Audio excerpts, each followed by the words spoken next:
أعوذ بالله من الشيطان الرجيم.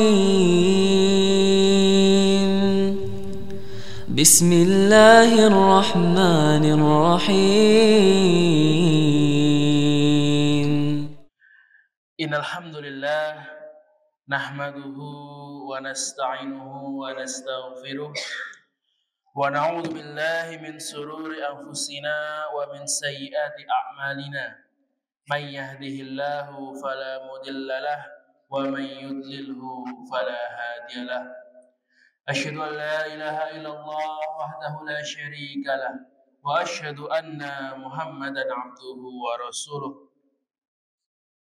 اللهم صل وسلم على نبينا ورسولنا محمد صلى الله عليه وسلم وعلى آله وعلى أصحابه ومن تبعهم بإحسان إلى يوم القيامة أما بعد فيا أيها المسلمون أوصيكم ونفسي بتقوى الله فقد فاز من اتقى وقال الله تعالى في القرآن العظيم أعوذ بالله من الشيطان الرجيم يا أيها الذين آمنوا اتقوا الله حق تقاته ولا تموتن إلا وأنتم مسلمون. Ma'asyiral muslimin rahimani wa rahimakumullah. Marilah kita senantiasa memanjatkan syukur kita kepada Allah Subhanahu wa taala atas segala nikmat yang sudah Allah berikan. Insyaallah dengan syukur kita Allah akan terus menambah nikmat kita. La in syakartum la azidannakum. Jika kalian bersyukur, maka pasti akan aku tambah nikmat bagi kalian. Firman Allah di surat Ibrahim ayat 7. Salawat dan salam semoga selalu tercurah kepada junjungan kita Nabi akhir zaman yang sudah menjadi pembimbing kita yang membuka pintu hidayah bagi kita semua, yaitu Rasulullah Muhammad SAW, kepada seluruh keluarganya, para sahabatnya, para tabi'in, para tabi'ut tabi'in, dan semoga kita semua selalu menjadi bagian dari pengikut beliau. Ma'asyiral muslimin rahimani wa rahimakumullah. Sesungguhnya Allah Subhanahu wa taala telah menjadikan hari ini, yaitu hari Jumat, sebagai suatu hari yang khusus, suatu hari yang istimewa bagi umat Islam dan tidak diberikan kepada umat-umat yang lain.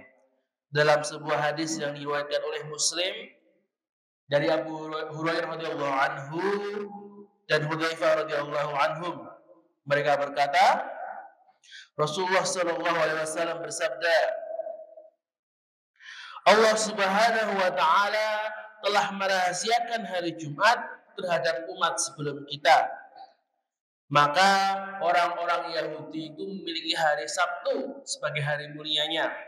Orang-orang Nasrani mempunyai hari Ahad. Maka Allah Subhanahu wa taala mendatangkan bagi umat ini yaitu hari Jumat.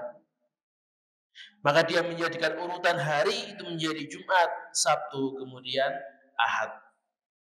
Demikian pula mereka akan mengikuti kita pada hari kiamat.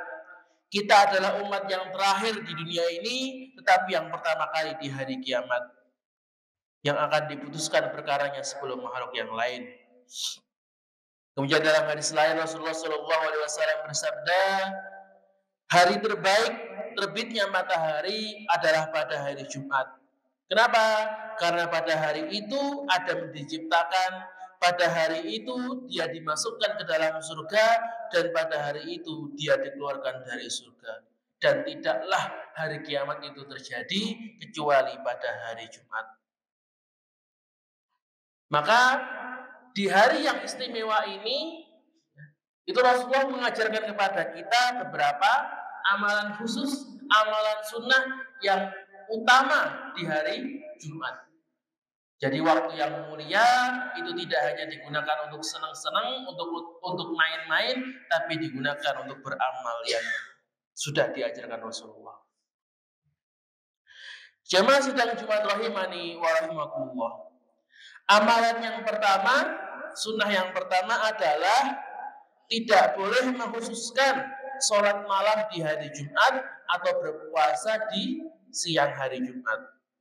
Dari Abu Hurairah radhiyallahu anhu, Rasulullah sallallahu alaihi wasallam bersabda, La tahtasul lailatal jum'ah biqiyamin min bainil layali. Janganlah kalian mengkhususkan malam Jumat dengan sholat tertentu. Wala tahussu yaumal jum'ah bisiyamin, dan janganlah kalian mengkhususkan hari Jumat dengan berpuasa. Min bainil ayyami illa ayyakuna fi shaumin yasumuhu ahadukum, kecuali jika berpapasan dengan puasa yang mesti dikerjakan saat itu.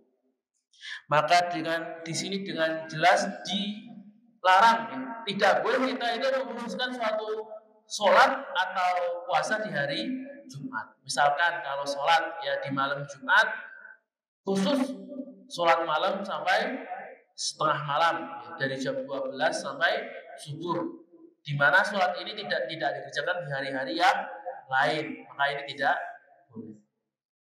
Kalau sholat malam boleh enggak? Boleh, tapi tadi disambung dengan sholat malam yang di hari yang lain. Jangan mengkhususkan hanya di hari Jumat. Sama dengan berpuasa. Tidak boleh kok, wah ini karena saya hari Jumat, ya sudah berpuasa di hari Jumat saja. Sabtunya enggak, Seninnya enggak, hari-hari yang lain tidak, hanya khusus di puasa Jumat. Maka ini tidak boleh.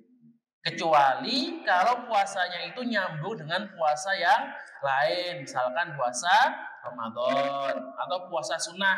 Misalnya puasa Syawal.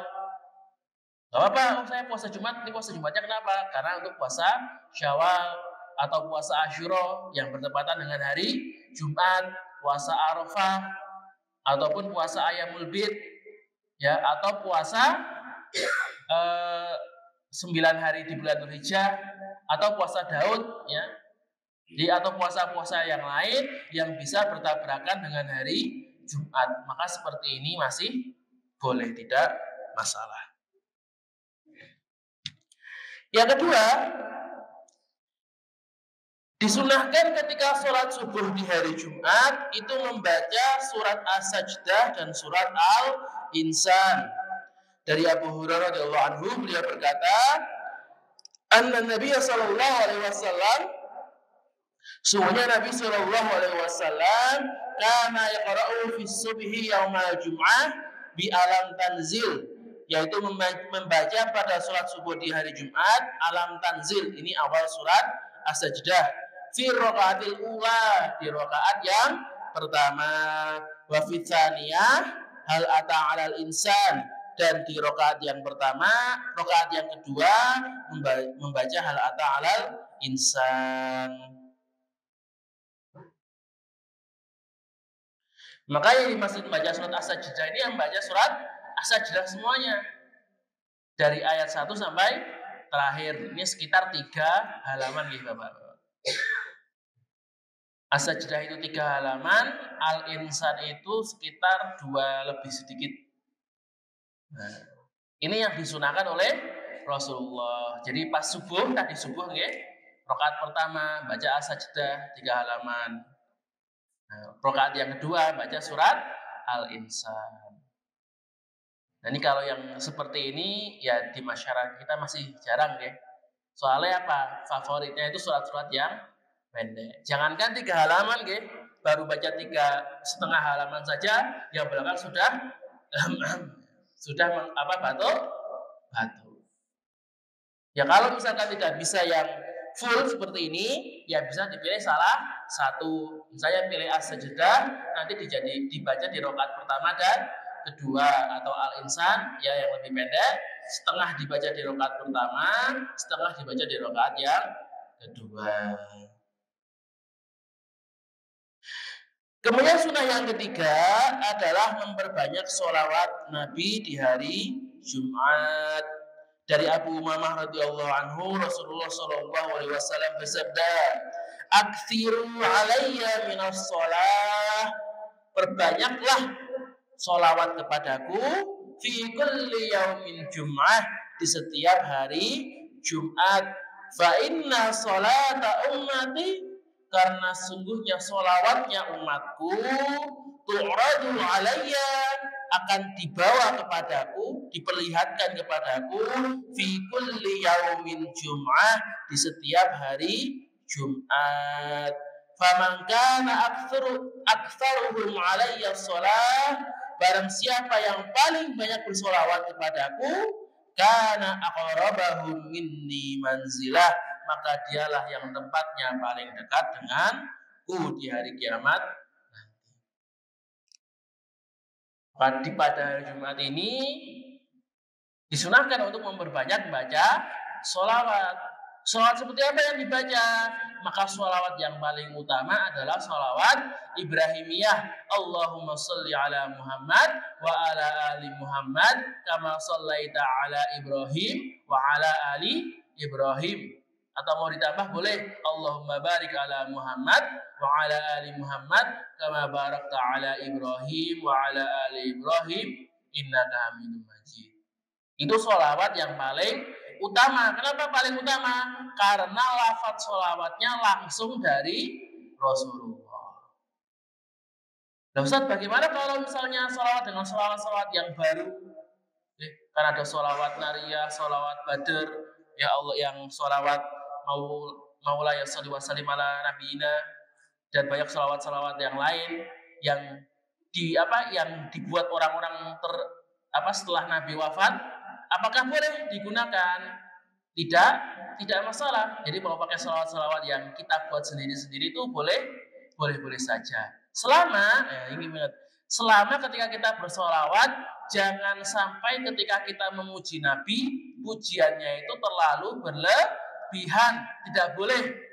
Berlebihan itu bagaimana? Ketika kita menaikkan derajat Nabi sampai derajat Tuhan, atau menyematkan sifat-sifat ketuhanan kepada Nabi. Contohnya, ada orang yang bersolawat, kami bersolawat kepada Rasul, beliau yang sudah menghilangkan penyakit, yang menolak bala, yang mendatangkan rizki. Nah kan menolak bala, mendatangkan rizki ini kan haknya Allah. Hanya Allah yang bisa melakukan. Nah ini kok disematkan kepada Nabi. Nah ini makanya seperti ini terlalu berlebihan. Dan kalau ada sholawat yang dibaca seperti yang ada isinya seperti itu, maka tidak boleh dibaca. Atau boleh dibaca, tapi yang lafaz-lafaznya yang tadi yang menjurus kepada kesyirikan itu harus dihapus atau diganti.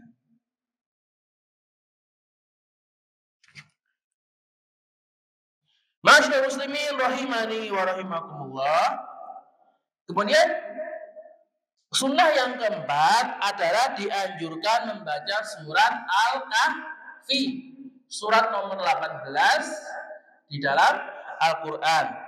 Dari Abu Sa'id Al-Khudri, Nabi SAW bersabda, Inna man qara'a surat Al-Kahfi yaumal Jum'ah, barang siapa yang membaca surat Al-Kahfi pada hari Jumat, adha'a lahu minan nur, maka ia akan disinari oleh cahaya mamaina Jum'atain, di antara dua Jumat.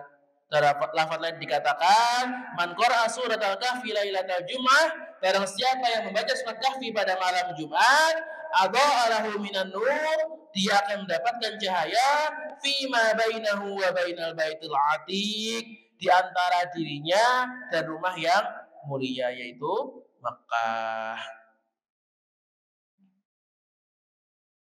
Maka masih banyak lagi hadis yang menunjukkan keutamaan membaca surat Al-Kahfi. Kapan membacanya? Membacanya itu dimulai dari awal Jumat, yaitu malam Jumat, dari Kamis malam pada maghrib. Jadi kalau Islam itu hari dimulai dari maghrib, beda dengan Masehi. Kalau Masehi itu kan hari dimulai dari jam 12 malam. Nah kalau Islam itu hari dimulai dari maghrib. Nah setelah maghrib berarti sudah masuk ke hari selanjutnya. Nah baca Quran itu bisa dimulai dari Kamis maghrib, ya, setelah sholat maghrib sampai nanti maghrib Jumat menjelang maghrib. Maka moga para jamaah yang hari ini belum sempat membaca Al-Kahfi, moga disempatkan. Gak lama kok Pak, tidak lama. Paling-paling kalau kita bacanya pelan-pelan, tartil, itu gak nyampe setengah jam. Ya mungkin sekitar 20 menitan. Kan kita menyisihkan 20 menit dari 24 jam waktu kita kan tidak terlalu berat. Bisa sambil nunggu sholat, sambil jalan ke masjid, sambil baca Quran, bisa. Sambil kalau nanti yang masih ke kebun, ya sambil di kebun, itu juga bisa. Dan tidak harus sekali duduk, tidak harus sekali duduk. Misalkan ini sambil berangkat pulang ke masjid, baca 2 halaman dulu. Nanti setelah makan lanjut 3 halaman. Nanti setelah istirahat lanjut 5 halaman. Seperti itu tidak masalah. Yang penting ketika nanti maghrib itu sudah selesai baca Al-Kahfi. Selanjutnya yang kelima adalah memperbanyak berdoa di hari Jumat. Maka Rasulullah SAW bersabda ketika membicarakan mengenai Jumat, maka di Jumat itu ada satu waktu, satu waktu sempit. Ya kalau sempit itu sekitar 10 sampai 15 menit. Ya, jadi hanya jeda waktu itu hanya sedikit saja. Maka barang siapa yang berdoa pada waktu itu pasti diberikan apa yang ia minta. Maka beliau mengisyaratkan waktu itu dengan 2 jarinya. Nah, seperti ini. Waktunya itu cuma seperti ini. Jadi sangat pendek saja. Jadi tidak terlalu lama. Maka waktu ini apa? Nah, ada beberapa pendapat. Pendapat pertama adalah waktu yang mustajab itu yaitu sejak imam naik mimbar sampai selesai sholat Jumat. Jadi tadi sampai dari imam berdiri naik ke mimbar mengucapkan salam sampai nanti turun ke mimbar kemudian melaksanakan sholat. Pendapat yang kedua yaitu ba'da asar sampai terbenamnya matahari. Kemudian pendapat yang ketiga adalah setelah asar, tapi di akhir-akhir hari Jumat. Jadi kalau pendapat kedua itu dari pas asar, jadi dari jam, kalau sekarang asar itu kan jam 3, berarti 3:4 sampai nanti menjelang maghrib jam 5:40. Nah kalau pendapat yang ketiga, ini setelah asar, tapi cuma menjelang maghrib, jadi mungkin sekitar 20-30 menit sebelum maghrib. Dan pendapat yang keempat adalah menggabungkan semua pendapat yang ada. Ya sudah, karena kita tidak tahu pastinya, ya sudah kita coba semuanya. Nanti ini pas khutbah ini sambil berdoa juga. Nanti ketika duduk di antara 2 khutbah itu bisa digunakan untuk berdoa. Kemudian nanti setelah sholat bisa digunakan untuk berdoa. Kemudian nanti sore setelah asar waktunya bisa diisi dengan berdoa. Masyaallah muslimin rahimani wa rahimakumullah.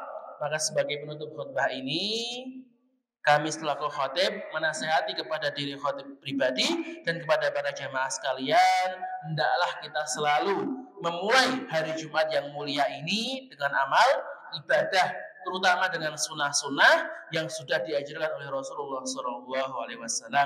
Karena dengan mengerjakan amal yang utama ini, maka insya Allah pahala dan ganjaran yang kita dapatkan juga akan semakin besar. Semoga Allah memberikan taufik kepada kita semua. Aqulu qouli hadza barakallahu li wa lakum fil Qur'anil 'azim wa nafa'ani wa iyyakum minal ayati wa dzikril hakim wa taqabbal minni tilawatahu innahu huwal ghafurur rahim.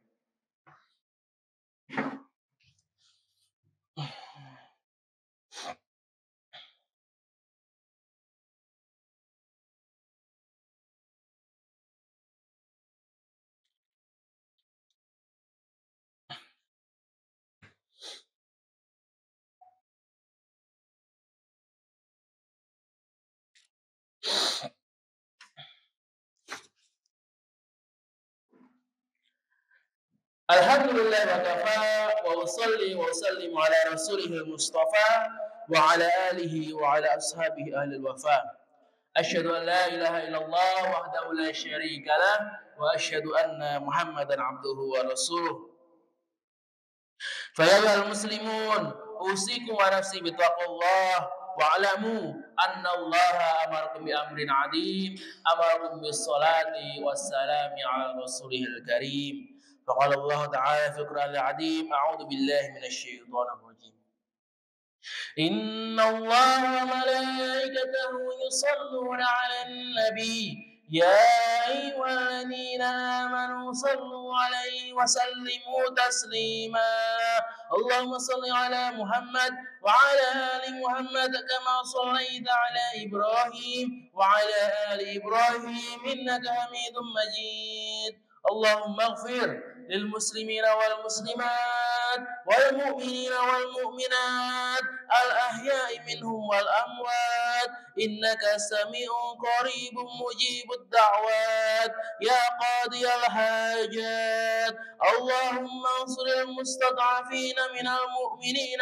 والمسلمين في فلسطين وفي سوريا وفي مشارقها وفي مغاربها وفي كل مكان وكن لهم وليا ونصيرا ومعينا وظهيرا اللهم انصر المجاهدين في سبيلك وألف بين قلوبهم ووحد صفوفهم ووفهم لاتباع كتابك وسنة نبيك ويسر لهم أسباب النصر وفتح البيت المقدس وإقامة شريعتك اللهم أعز الإسلام والمسلمين وأذل الشرك والمشركين ودمر أعداء الدين ربنا لا تزغ قلوبنا بعد إذ هديتنا وهب لنا من لدنك رحمة إنك أنت الوهاب يا مقلب القلوب ثبت قلوبنا على دينك ربنا اغفر لنا